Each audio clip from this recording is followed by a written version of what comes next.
démocratique du Congo sur le continent, est-ce que l'image, la couleur ou les couleurs du pays sont valablement représentées à votre avis? C'est un mandat du pays. Quand on me voit pas étant que Francine Muyumba, on voit la République démocratique du Congo à moi. Donc, si j'échoue, donc c'est la RDC qui échoue. Dans le passé, il n'y a personne qui pensait que la RDC pouvait être à la hauteur et sur le plan international, lever l'étendard ou bien le drapeau de la RDC très haut. Aujourd'hui, nous avons des jeunes Congolais, ils sont en train de faire des choses très importantes. Les jeunes sont capables, il suffit seulement de leur faire confiance.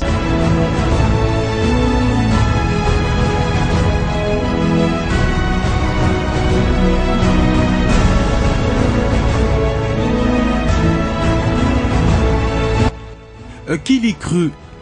Une femme au courage proverbial trônant à la tête de l'Union panafricaine de la jeunesse, cette plus haute instance de la jeunesse africaine.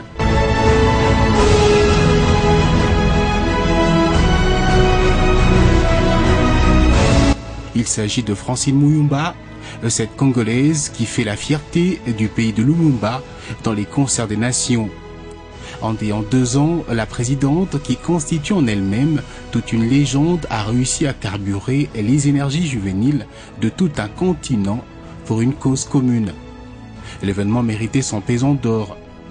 29 novembre 2014, 29 novembre 2016. 2 ans déjà depuis qu'elle a été portée à la tête de l'Union panafricaine de la jeunesse, principal organisme des jeunes en Afrique qui regroupe des conseils nationaux de la jeunesse, des organismes de coordination de la jeunesse et des ONG répartis à travers le continent. Ainsi, de cette élévation, 3 missions ont été confiées à elle et son équipe pour leur première année. S'agissant de la redynamisation et la crédibilisation de la structure UPJ auprès des partenaires et la redéfinition du fonctionnement de l'organisation auprès de l'Union africaine, ce qui sera fait en 12 mois. L'année 2016 sera largement consacrée par la présidente de l'UPJ et toute son équipe à l'initiative de création du Fonds africain pour le développement de la jeunesse. Ceci dans le souci d'entre autres promouvoir l'entrepreneuriat des jeunes afin de lutter efficacement contre le chômage des jeunes. C'est ainsi qu'au niveau de l'Union africaine, un plaidoyer sera mené afin d'y arriver. Ce fonds servira à financer les projets des jeunes entrepreneurs africains et ceux ayant des initiatives entrepreneuriales avec des projets innovants, réalistes et bancables, et surtout les projets dans le secteur agricole pour les jeunes des milieux ruraux. N'étant pas décideuse, mais faisant un travail de plaidoyer en faveur de la jeunesse, dans un rôle de pont entre la jeunesse et les dirigeants, elle va en ces 12 mois prendre part aux côtés des chefs d'État et de gouvernement aux 2 grands sommets annuels de l'Union africaine, de janvier 2016 au siège à Addis Abeba, le 26e du genre, puis le 27e qui s'est tenu à Kigali au Rwanda, au cours duquel elle a eu à rappeler à nouveau les attentes de la jeunesse africaine. Un bilan considéré de positif puisque la commission de l'Union africaine que dirige Dr Dlamini Nkosazana Zuma a pris en compte ce plaidoyer et a reconnu la nécessité de cette démarche menée par Francine Muyumba et son comité. L'une des réponses est l'acceptation par l'Union africaine de dédier le thème de l'année 2017 à la jeunesse. Investir dans la jeunesse comme dividende démographique, un thème qui prouve la volonté des chefs d'État à mettre les jeunes au centre de leurs préoccupations tout au long de l'année. Et outre le thème de l'année 2017 de l'Union africaine sur la jeunesse et l'initiative de la création du Fonds africain pour le développement de la jeunesse, dans le programme de restructuration de la Commission de l'Union africaine qui sera adopté en janvier 2017 par le sommet de chefs d'État, l'initiative d'accorder une direction unique à la charge de la jeunesse a été prise en compte. Eu égard à cet objectif, toutes les différentes activités de la présidente de l'UPJ ont tourné vers sa réalisation.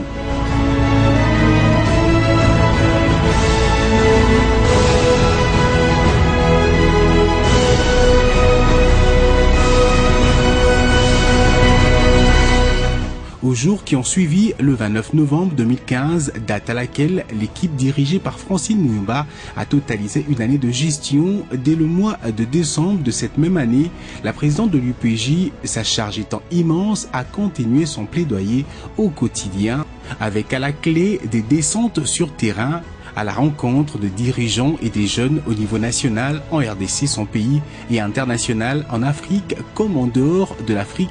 Le sort de la jeunesse étant dans les mains des décideurs que sont les dirigeants. Tout part lorsqu'en décembre 2015, puisque c'est de cette période qu'il s'agit, elle a pris part à l'Assemblée générale du Conseil national de la jeunesse namibienne en Namibie. Rencontre qui s'était tenue à Katima Mulilo le 19 décembre 2015. Au même mois, soit le 24, la présidente de l'Union panafricaine de la jeunesse, accompagnée d'une équipe de leaders des jeunes du Nord et Sud Kivu, avait répondu à l'invitation du Rwanda pour participer au Youth Connect Convention 2015 tenue à Kigali. Parti de la RDC souvent à la solde des ennemis de la paix, le Nord et Sud Kivu avait été choisi par Francine Muyumba, précisément à Beni, Butembo, Rutshuru, Goma, Kaleye, Cabaret et autres pour passer les festivités de fin d'année, loin du confort de la vie dans la capitale Kinshasa où elle est résidente. Elle va sur place faire, durant cette période, l'ensemble de ces deux provinces, sillonnant tous les territoires jusqu'au fin fond à la rencontre des autorités et des jeunes. Des jeunes qu'elle a eu à conscientiser sur la paix et l'autoprise en charge, et ce, dans l'unité. Elle a aussi maximisé son temps en réconfortant les familles sinistrées des catastrophes naturelles intervenues à Kaleye dans le sud Kivu. L'année 2016, Nouvelle Ère a eu comme point de départ une mission en Algérie pour un plaidoyer en faveur de la création du Fonds africain de la jeunesse. Objectif qu'elle s'était assigné pour la deuxième année de son mandat. De cette mission, la délégation de l'UPJ, conduite par sa présidente en personne, a eu un tête-à-tête avec le ministre algérien des Affaires étrangères, Ramtam Lamamra, le 15 janvier 2015 à Alger. L'essentiel de leur entretien avait gravité autour de la création du Fonds africain pour le développement de la jeunesse. Rencontre que plusieurs observateurs ont qualifiée d'une prouesse inédite. Au cours de cette rencontre même, le ministre algérien a reçu des mains de Francine Muyumba la lettre adressée au président de la République algérienne, Abdel Aziz Bouteflika, pour le soutien de son pays à cette initiative. En ce même mois de janvier se sont tenus les travaux du dialogue intergénérationnel lancé le 28 janvier 2016. Ce dialogue est un pourparler entre les dirigeants africains et les leaders des jeunes du continent. Au nombre de mots prononcés, discours donnés, la présidente de l'Union panafricaine de la jeunesse avait rappelé aux jeunes présents l'opportunité qu'offrait une telle rencontre, celle de permettre aux jeunes de contribuer de manière significative aux questions des politiques nationales, régionales et continentales qui garantissent l'autonomisation économique et le développement des jeunes.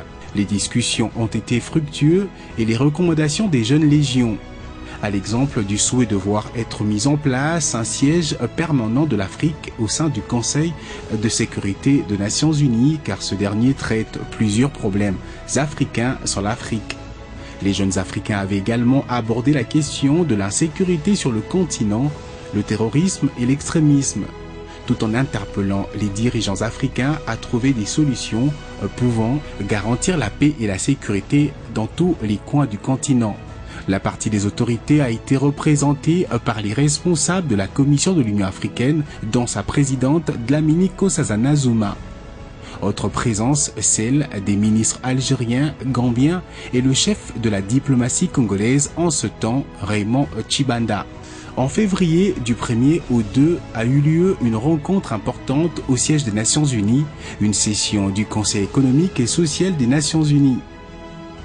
Francine Muyumba, qui y a pris part sur invitation du président de ce conseil, l'ambassadeur Ojon, a eu à présider la session Afrique subsaharienne sur le rôle des jeunes, surtout africains, pour la mise en œuvre des objectifs de développement durable ODD. Dans le cadre de redéfinition du travail et de collaboration avec l'Union africaine, l'Union panafricaine de la jeunesse a signé le tout premier protocole d'accord historique avec la Commission de l'Union africaine sur le développement concret de la jeunesse africaine. C'était le 28 février 2016 à Addis Abeba. Pour l'UEPJ, un grand défi a été relevé dans l'histoire du leadership de la jeunesse africaine. Avec ce protocole d'accord, la jeunesse africaine retrouve la place qu'elle méritait au sein de l'Union africaine pour jouer pleinement son rôle, car celle-ci était quasiment inexistante. C'était le vendredi 7 mai 2016 dans la ville de Swakopmund, à près de 350 km de la capitale namibienne Windhoek, que la délégation de l'UPJ, la présidente et le secrétaire général adjoint de la région Afrique australe avaient rencontré le président de la Namibie. L'entretien avait consisté à solliciter le soutien du président de la Namibie à l'initiative du Fonds africain pour le développement de la jeunesse et la construction du siège de l'Union panafricaine de la jeunesse pour permettre à l'organisation de bien fonctionner et servir les jeunes selon leurs attentes. Le président namibien avait, lors de cette rencontre, promis de les soutenir dans ces démarches et aider l'UPJ à mobiliser d'autres présidents afin qu'ils apportent leur soutien. Le gouvernement gambien, la Commission de l'Union africaine ainsi que l'Union panafricaine de la jeunesse avaient organisé le 10e anniversaire de la Charte africaine de la jeunesse à Banjul en Gambie. Avant la célébration de cet anniversaire, l'UPJ avait tenu une réunion parallèle avec les conseils nationaux de la jeunesse et autres structures des jeunes pour rendre compte à ses électeurs et consulter sur les initiatives entamées par l'UPJ dans le but d'avoir une large participation et soutien des jeunes africains à ces initiatives. La réunion consistait également à arrêter une position ferme aux dirigeants africains car après ces 10 ans écoulés, les difficultés sérieuses de sa mise en œuvre depuis son adoption persiste encore. La délégation de l'UPJ conduite par la présidente Francine Muyumba avait pris part à la réunion du comité spécialisé de l'Union africaine sur la jeunesse à Addis Abeba, jeudi 16 juin 2016. Le secrétaire général Souleymane Sidibé avait bien défendu à cette occasion la cause de la jeunesse africaine lors de la réunion des experts. Son intervention avait été transmise au ministre par un rapport contenant les propositions des jeunes africains par la médiation de l'UPJ pour approbation.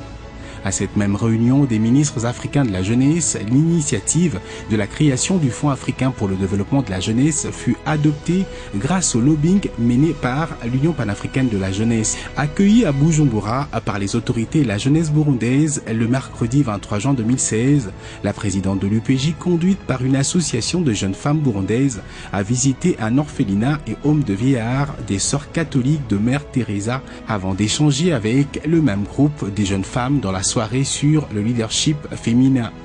Le jour suivant, elle a échangé avec plusieurs jeunes venus de différents coins du pays pour après prendre le chemin de la ville de Makamba, l'une des provinces du Burundi, à la rencontre du président de la République Pierre Nkurunziza pour un entretien en vue d'obtenir le soutien du Burundi aux initiatives de l'UPJ sur la paix et la sécurité ainsi que du développement de la jeunesse de ce pays africain. La rencontre avait eu lieu au moment où le chef de l'État burundais s'apprêtait à prendre part aux travaux communautaires, exercice auquel s'était joint dans la même ville de Makamba la présidente de l'UPJ pour soutenir cette action communautaire.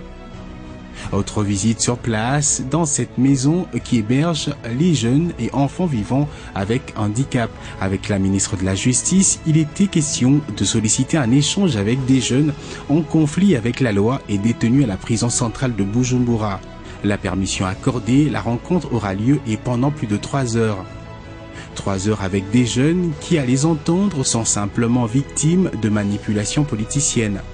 Après sa visite en prison, la présidente de l'UPJ est allée à nouveau rencontrer la ministre de la Justice burundaise, Maître Laurentine Kanyana, pour solliciter la libération de ces jeunes qui semblaient être innocents puisque victimes d'une manipulation politicienne. En réaction, la ministre burundaise de la Justice avait promis à la présidente de l'UPJ la libération de la plupart dans le lot de plus de 2000 à être libérés. La 27e session ordinaire des chefs d'État et de gouvernement de l'Union africaine s'était tenue du 18 au 19 juillet 2016 à Kigali. L'Union panafricaine de la jeunesse avait été représentée par sa présidente, le secrétaire général et le secrétaire général adjoint de l'Afrique de l'Est. Lors de la prise de parole du chef de la délégation, la présidente de l'UPJ a présenté 2 points importants pour proposer des pistes de solutions aux problèmes majeurs des jeunes du continent. Il s'agit de la création du Fonds africain pour le développement de la jeunesse et la mise en place d'un comité de haut niveau sur la jeunesse composé de chefs d'État pour mener des actions concrètes en faveur de la jeunesse et surtout que l'année 2017 sera consacrée à la jeunesse africaine. La première réunion du comité de haut niveau composé de chefs d'État devrait intervenir en janvier 2017 lors du 28e sommet de chefs d'État et de gouvernement de l'Union africaine. Elle a également demandé à ce qu'ils associent à ce comité la Banque africaine de développement et d'autres partenaires importants. Au nom de la jeunesse africaine, la présidente de l'UPJ avait décerné à la présidente de la Commission de l'Union africaine, Dr Nkosazana Dlamini Zuma, devant les chefs d'État, un prix de la paix de la jeunesse africaine, la plus haute distinction décerné aux dirigeants ayant fait la promotion de l'autonomisation de la jeunesse. La mission de Brazzaville avait comme objectif de rencontrer les autorités congolaises et certains chefs d'entreprise pour un entretien sur leur soutien au programme Star in Africa, un programme initié par un jeune de ce pays que la présidente de l'UPJ a accepté de parrainer. Lors de la 71e session ordinaire de l'Assemblée générale des Nations unies, il a été tenu un side event sur la République démocratique du Congo et l'Afrique organisé par l'UNFPA en collaboration avec le ministère des Affaires étrangères de la RDC et l'UPJ, événement qui précède le forum des jeunes Africains sur les dividendes démographiques prévu à Kinshasa au mois de mars 2017. Le comité exécutif de l'Union panafricaine de la jeunesse s'était donné rendez-vous à Alger, capitale algérienne, pour la tenue de sa 3e session ordinaire, conformément au statut de cette organisation panafricaine de la jeunesse. Ceci après Kinshasa et Khartoum, du 4 au 5 octobre 2016. L'activité a bénéficié de l'appui du gouvernement algérien. La planification des actions de l'UPJ a mené durant l'année 2017, en référence au thème 2017 de l'Union africaine et au plan triennal de Kinshasa, l'accélération de la mise en place d'un fonds africain pour le développement de la jeunesse et enfin la question sur la création d'un comité de haut niveau de chefs d'État et de gouvernement sur la jeunesse était au menu. Autre sujet qui était à l'ordre du jour, les rapports de tous les membres selon leurs fonctions. La présidente de l'Union panafricaine de la jeunesse avait été reçue sur place en audience par le Premier ministre algérien pour renforcer le soutien de l'Algérie envers l'UPJ. Sur invitation du gouvernement somalien, la présidente Francine Muyumba a participé en novembre 2016 au premier forum somalien sur la paix et l'entrepreneuriat des jeunes. Après la rencontre avec les jeunes sous sa casquette d'ambassadrice de la jeunesse africaine, la présidente Francine Muyumba a été reçue par le président somalien Hassan Sheikh Mohamud. Pendant ce tête-à-tête avec le chef de l'État somalien, ils ont discuté des problèmes sécuritaires de son pays, le développement de la jeunesse somalienne et la ratification de la charte africaine de la jeunesse par la Somalie. En outre, la présidente de l'UPJ a sollicité le soutien de la Somalie pour la mise en place du comité de haut niveau des chefs d'État sur la jeunesse, ainsi que la création du Fonds africain pour le développement de la jeunesse. Elle avait également sollicité le soutien du président somalien quant à la participation des jeunes dans la gouvernance, l'un des moyens de lutter contre leur recrutement par les terroristes. À la mi-somme, la mission africaine en Somalie, la présidente de l'UPJ a rencontré la représentante spéciale adjointe de la présidente de la Commission de l'Union africaine en Somalie, l'honorable Lydia Wanyoto, qui l'a briefé sur le travail de la mi-somme et le rôle que les jeunes peuvent jouer dans le maintien de la paix. L'honorable Lydia Wanyoto a sollicité auprès de la présidente de l'UPJ du soutien et interpellé la jeunesse somalienne, l'idée étant de combattre le recrutement des jeunes par les terroristes d'Al-Shabaab. Du 21 au 22 novembre 2016 s'est tenue à Genève au siège administratif des Nations Unies la première session du Forum du Conseil de droits de l'homme, la démocratie et les règles du droit. La présidente de l'UPJ, Francine Muyumba, venue répondre à l'invitation du haut-commissaire des Nations Unies aux droits de l'homme, a été modératrice de l'un des points importants inscrits à l'ordre du jour. À ce forum, les jeunes venus du monde entier et les États membres du Conseil des droits de l'homme ont discuté sur les droits des jeunes reconnus naturellement dans la charte de l'ONU aux droits de l'homme, notamment leur participation dans la gouvernance, la paix et la sécurité. Occasion pour la présidente de l'UPJ, après avoir joué un rôle de modératrice, de porter la voix de la jeunesse africaine très haut en matière de droits des jeunes du continent, surtout en ce qui concerne la liberté d'expression et d'association. Francine Muyumba a souligné l'importance de soutenir les jeunes se trouvant dans les zones en conflit avec la loi résultant souvent de manipulations politiciennes. Sur place à Genève, après sa brillante modération au forum, la présidente de l'UPJ était reçue en audience par le président du Conseil des droits de l'homme pour discuter du rôle que la jeunesse africaine peut jouer dans le domaine des droits de l'homme. En décembre 2016, au lendemain de ces 2 ans, jour pour jour à la tête de l'UPJ, loin de prendre du repos, la présidente de l'UPJ a poursuivi ses missions de plaidoyer au plus haut niveau du continent. C'est ainsi qu'aux premières heures de la journée de samedi 3 décembre, elle sera reçue par le président Uhuru Kenyatta, auprès de qui Francine Muyumba est allée solliciter son soutien en ce qui concerne la création du Fonds africain de la jeunesse et la mise en place du comité de haut niveau des chefs d'État sur la jeunesse. 2 projets dont la mise en place devra intervenir en 2017 étant donné que l'Union africaine a décidé d'honorer la jeunesse en la dédiant les thèmes des rencontres prévues la même année. L'Algérie, en cette année 2016, aura vu dans ses murs la présidente de l'UPJ plus d'une fois.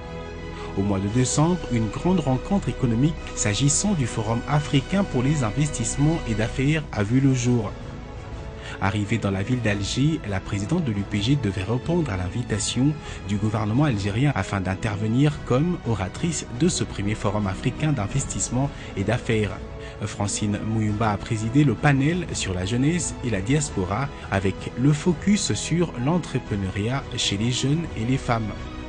Dans ce panel, il a été observé la présence de Yamina Benguigui, ancienne ministre de la République française en charge de l'Organisation internationale de la francophonie, et tant d'autres femmes du monde connues pour leur dynamisme. Autre présence, celle de l'ancien ministre de l'enseignement primaire, secondaire et nouvelle citoyenneté, Makar Mangou, ainsi que Wivine Mumba Matipa, ancienne directrice générale de l'ANAPI pour le compte de la RDC.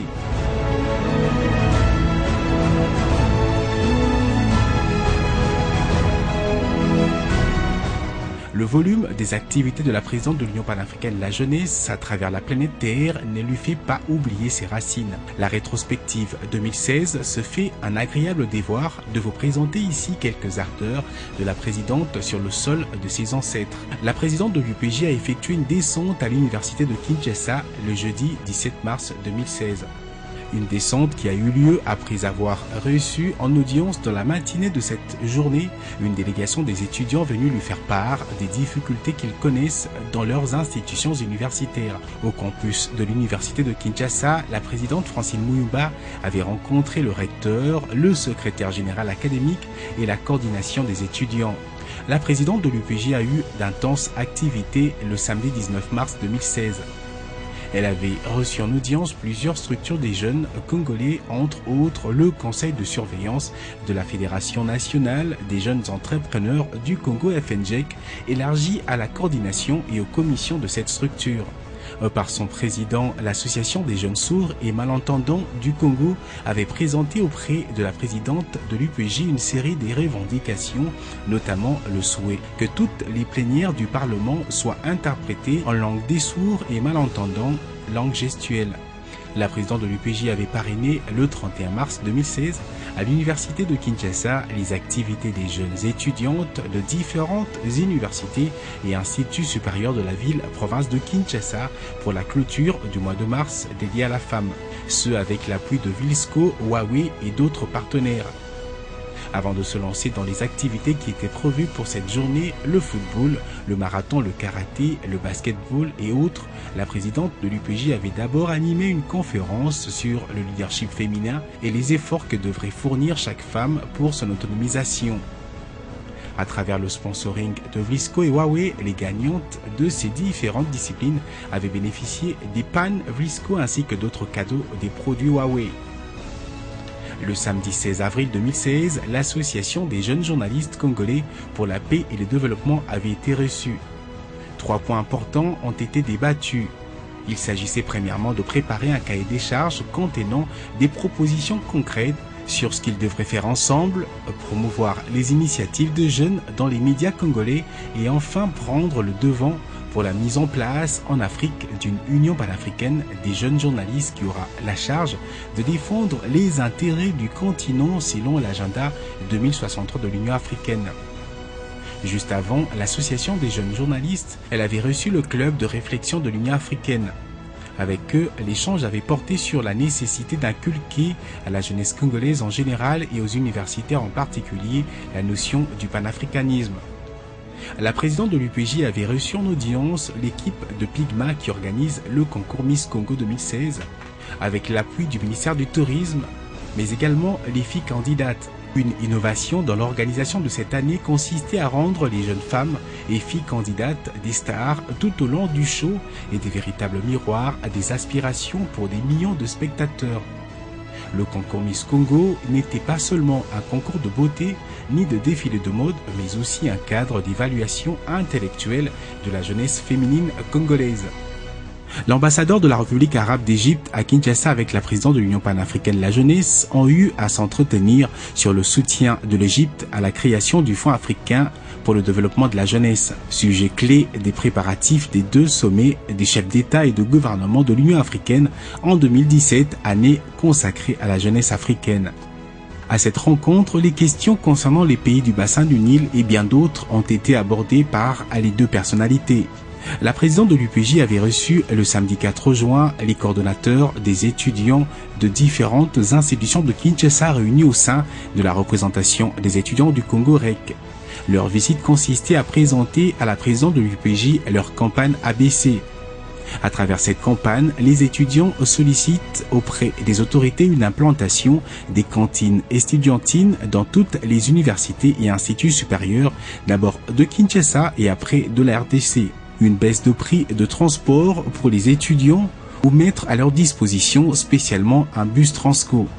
Ajoutez à cela une remise de bourses aux étudiants, surtout finalistes et aux meilleurs, bourses à dédier au président de la République. Sur la liste de ces rencontres, la présidente de l'UPJ avait également été reçue en audience par le facilitateur du dialogue national et inclusif Edem Kodjo. Avant de rencontrer le facilitateur du dialogue national inclusif, Francine Muyumba avait reçu en audience la représentante pays de l'UNFPA en RDC, Diane Keita, accompagnée du docteur Ewen Essiet de Action Health Incorporated qui s'investit dans la promotion et le développement de la jeunesse. Lors de cet échange, il a d'abord été question de l'organisation d'une réunion parallèle Seed Event sur la jeunesse, ce qui a été fait durant l'année 2016 en marge de l'Assemblée générale de l'ONU à New York, et l'organisation d'un forum africain des jeunes sur les dividendes démographiques par l'UNFPA, l'Union panafricaine de la jeunesse et la Commission de l'Union africaine au mois de mars 2017 en République démocratique du Congo. Rencontre qui réunira la jeunesse africaine et tablera sur les dividendes démographiques inclus au thème de l'Union africaine pour l'année 2017. Autre rencontre à inscrire dans son actif, celle-ci avec Wang Tongking, ambassadeur de Chine en République démocratique du Congo. À la primature, nous sommes au mois d'août et la présence de Francine Muyumba ici consistait à présenter au chef du gouvernement les desiderata des jeunes entrepreneurs et autres. Elle avait insisté sur l'importance de créer un fonds national pour l'entrepreneuriat et l'emploi des jeunes dans le budget de 2017 de l'État. Après plusieurs missions dans les autres provinces de la RDC, la présidente de l'UPJ avait effectué une mission de travail au Kasaï oriental. Elle consistait cette mission de se joindre aux jeunes du Kasaï oriental pour la célébration de la Journée internationale de la jeunesse. Sur place, après son accueil à l'aéroport de Mbujimaï par les jeunes et les autorités, la présidente de l'UPJ s'était rendue premièrement au gouvernorat présenter ses civilités au gouverneur Alphonse Ngoï Kassanji et avoir un briefing sur sa juridiction. Dans son agenda, elle s'était entretenue également avec différentes couches de la population, notamment les étudiants, les jeunes femmes, les jeunes volontaires, entrepreneurs et bien d'autres. Les leaders des étudiants ont quant à eux présenté comme préoccupation une amélioration de la situation académique et sollicité une plaidoirie à la hiérarchie pour avoir des enseignants en permanence au lieu de toujours recourir aux professeurs visiteurs. Sur place, la présidente de l'UPJ avait inauguré avec le gouverneur de cette province le centre des jeunes qu'elle avait personnellement appuyé pour le finissage des travaux. Cette journée avait eu comme point de chute à l'extrême ouest de la ville de Mbuji-Mayi, dans le site Mpeko, où la présidente était allée poser la première pierre pour la construction d'une mini-minoterie des jeunes du Kasaï. Durant ce séjour en Mbuji-Mayi, la présidente de l'UPJ, le gouverneur de la province du Kasaï oriental et le ministre provincial de la Santé avaient procédé au déploiement de 60 jeunes volontaires médecins dans les différents territoires de la province. Ces jeunes médecins vont servir à la communauté moyennant une petite rémunération pour couvrir les besoins quotidiens afin de leur permettre de bien travailler. Cette initiative du volontariat des jeunes cadre avec le souci de la création d'emplois des jeunes et le renforcement des capacités. Et hormis les jeunes médecins, les jeunes motards n'ont pas été oubliés. Ils avaient bénéficié des motos de la part du gouvernement provincial dans le cadre de la promotion de l'entrepreneuriat et l'emploi des jeunes. Durant ce voyage, l'intérieur du Kasaï ne sera pas oublié. De passage dans le village de Bakwa Kashila, en route vers Chilenge, pour le lancement des travaux agricoles des jeunes, la présidente de l'UPJ a été accueillie par le grand chef Bakwa Kalonji et sa population. À l'arrivée, Francine Muyumba a d'abord été reçue par le grand chef Bakwa Kalonji, Sa Majesté Ladislas Kadima Kangouvou, pour sa bénédiction. Dans cette localité, les jeunes ont bénéficié d'un champ de 150 hectares. Pour remercier la population, la présidente de l'UPJ avait distribué quelques biens aux femmes âgées et aux jeunes sportifs avant d'entamer d'autres travaux. Ensemble avec la ministre provinciale du genre du Kasaï oriental, Francine Muyumba s'était rendue au marché de Bakwa Dianga et à d'autres marchés à Mbuji-Mayi pour identifier les jeunes femmes entrepreneurs de moins de 35 ans. Après l'identification, la numéro 1 de la jeunesse africaine, la ministre provinciale du genre et de celle de l'économie avait remis à 100 jeunes femmes entrepreneurs de Mbuji-Mayi une assistance en capital avec les ressources mobilisées sur place dans le cadre du Fonds provincial pour le développement de la jeunesse et une part de contribution de la présidente afin de promouvoir l'entrepreneuriat et la création d'emplois et permettre de booster leur business. Avec le comité exécutif du Conseil national de la jeunesse, organe consultatif du gouvernement en matière de la jeunesse, Francine Muyumba verra sur sa table différentes préoccupations en vue de son implication. Ce qui lui donnera l'occasion de les présenter la maquette de construction des maisons des jeunes dans toutes les 26 provinces de la RDC. Ces maisons comprendront une salle commerciale pouvant accueillir 350 personnes, un restaurant commercial et le bureau provincial des jeunes.